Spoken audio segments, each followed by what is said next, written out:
My name's Jeremiah. I've been part of Friday's Tidy for 2 years now, and it's been a great time. For Black History Month, we learned about Art Dorrington, the first professional black hockey player. His daughter, Judah Dorrington, talked to us about him and showed us some of his memorabilia.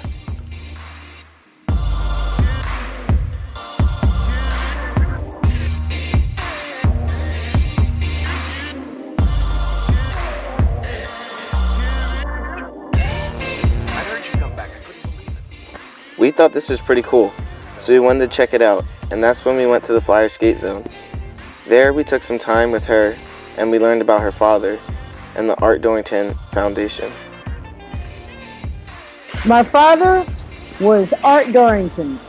His real name, his first name is actually James, so he was James Art Dorrington, but everybody knew him as Art Dorrington. And he was the first black to get an NHL contract, a National Hockey League contract in the United States. And he went on to play for the Atlantic City Seagulls. He played for the Ramblers, which came before the Bruins, and a number of teams. And he was the best in the Eastern Hockey League and led them to several championships. He was known at the time as the fastest thing on ice. But most of all, he was my dad. He was my dad.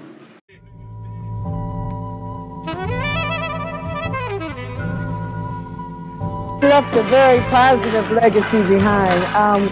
Part of his legacy is we're here right now at the Art Dorrington Ice Hockey Foundation at the skate zone in Atlantic City.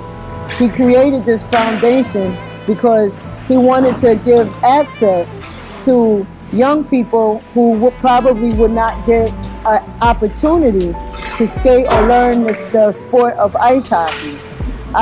Because it's very expensive, number one, and also it takes ice in order to play. You can't just go out on the court like basketball. But because of his experience with hockey and that it took him through life, and he learned many things and he met a lot of people, he wanted to give other people a chance, and young people a chance to do that. And because there are so few people of color in the NHL, he wanted to see that maybe an opportunity for one of these young people to realize the dream of becoming a hockey player. And also just to build great character, which he learned from being a hockey player. Oh, hold on.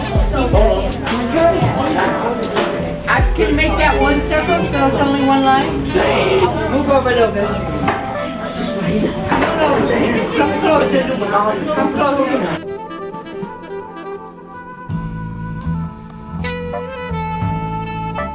He was generous with his name.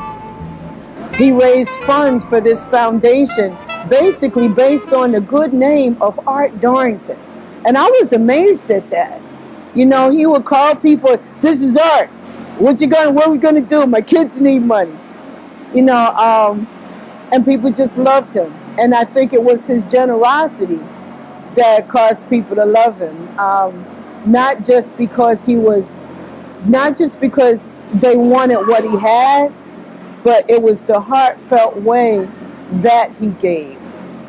You know, and he encouraged other people to be giving. He encouraged the young people in this foundation, as well as myself, to give back, not just be a taker. People gave to him.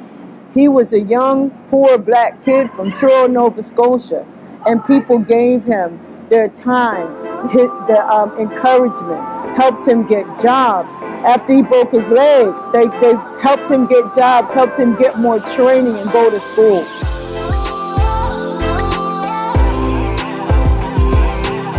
We've seen the ice for a while, so we just had to go on it.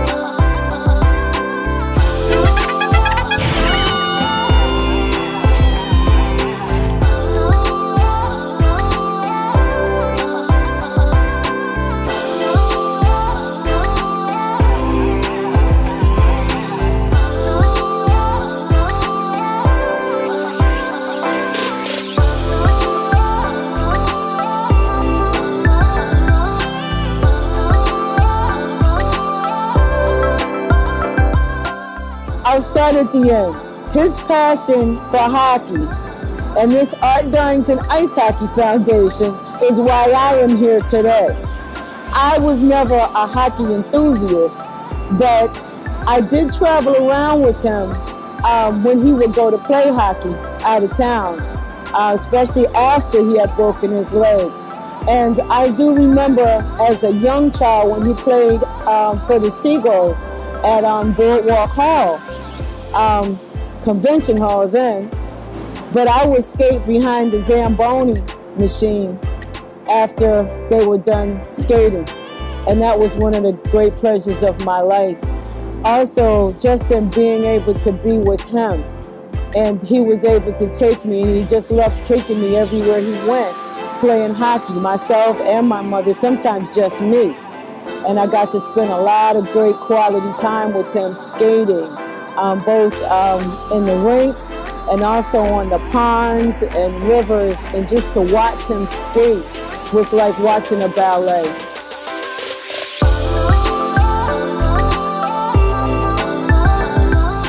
I'll tell you something that most people don't know.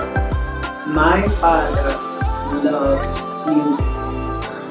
He was from a family of musicians and singers that traveled all over Canada, and some traveled internationally doing music and singing. He loved music. People ask me, where did I get my musical talents, or if you will, blessings. But it was from him. He played music in the house constantly. And if he wasn't playing music, he whistled. An interesting fact is that he whistled. He got put out of a car. Him and his friends were hitchhiking in Canada to go see a hockey game. Cold, snow. Somebody picked them up, and he was whistling when he got in the car. The man told him, stop that whistling. He kept whistling. He said, you keep whistling, I'm going to put you out. He forgot and started whistling again. The man put them out. But it was just a habit. He whistled. And he taught me to whistle. We would whistle together, and it didn't matter. It could be, he loved R&B music. Loved his old school R&B music, and he listened to the Saturday night dance party every Saturday night since it's been coming on.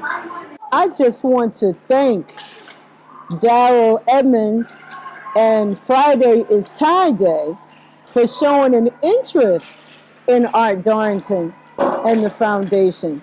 You know, it's a great thing when somebody takes an interest in young people like Darryl Edmonds has, and with this program. You know, I really didn't know what this program was about. I thought it was just about teaching young men to be upstanding, don't sag your pants, and wear a tie on Friday, so that you can look professional and, you know, go out in the world and be respected. But it is much, much more than that. These young people, this is the third time that I've been with them, and they're the ones who are doing the videos. They're the ones who are learning so much about cameras and the questions, and they're just interest in learning some black history about something different that they might not. I mean, it's one thing, and not taking anything away from the basketball players and the football players and the baseball players, but they were amazed to find out that there was a black man that not only played hockey, but he was the first. And not just that he was the first, but that he was good. And these young people have been interested since day one.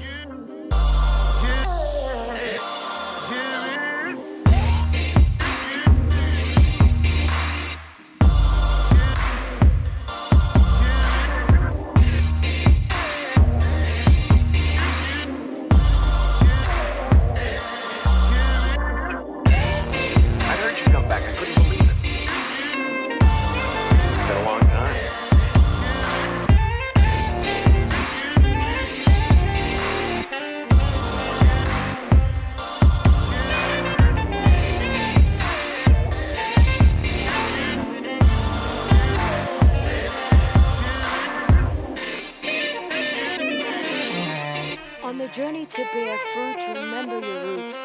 Balance the ability to grow, transform, and let go while still remaining grounded. Allow yourself to blossom.